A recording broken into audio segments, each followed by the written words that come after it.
Action from the provinces. Let's talk to one of Canada's most experienced premiers. Premier Brad Wall joins me from Regina. Premier, you got a bit of an uptick in transfer payments. Your reaction? Well, I don't know all the details. I have not discussed it with our finance minister, Ken Kravets, who was at the meeting. But on the surface, this is hopeful. It's encouraging. We're going to be going into a budget year where oil prices will create some challenges. We'll work hard to balance it, as we've done the last 7 budgets. But there are challenges here. So any improvements on the transfer front are welcomed. And, you know, when it comes to the health and the health transfer, for example, every single province has priorities in healthcare they'd like to deal with. In our province, it's long-term care and in some other areas. So again, on the surface, it looks hopeful.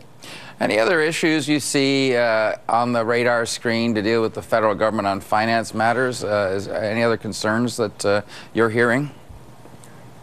Well, I think the federal government will be dealing with some of the challenges that, you know, individual provinces, for example, Saskatchewan and perhaps Alberta and other places that have a dependency on at least some dependency on oil revenue. We're a bit lucky there. We're diversified. We have potash and agriculture and some more diversified parts of the economy to provide revenue. But I think to the extent the federal government will face some of those pressures is something we're watching. I think, you know, one of the hallmarks of the Canadian economy and its comparative strength has been fiscal probity.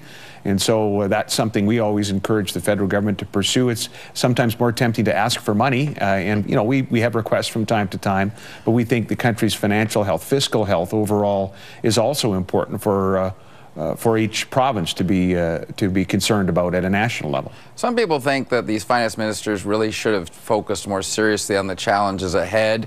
Clearly, the oil price is something that's got a lot of people rattled, as you pointed out. But there's certainly concerns in Europe still. There's certainly concerns on we're not going to get those oil resources to Tidewater or to markets in the south. How do you see the year ahead? Are you thinking there should be other issues that the finance ministers press? Well, whether it's the finance ministers or some other part of the federal government, the short answer is yes. I think there's some things that we can all be focused on, including in the provinces. And you've touched on one, Don. One is this issue of getting our oil to Tidewater, because even at these low prices, we're still selling Western Canadian oil at a discount.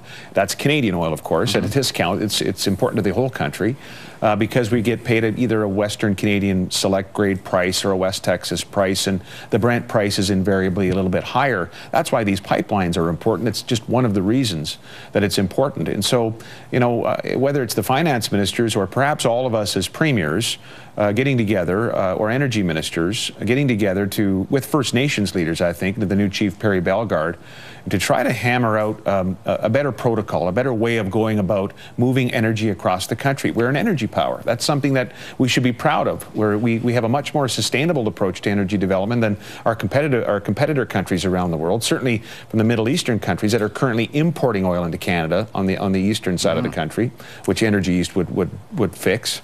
So I do think that there's an opportunity for the nation to come together on the issue of energy transportation. Certainly that would be one I would point to. All right, Brad Wall, thanks for joining us. Appreciate it. Thanks, Don. All right.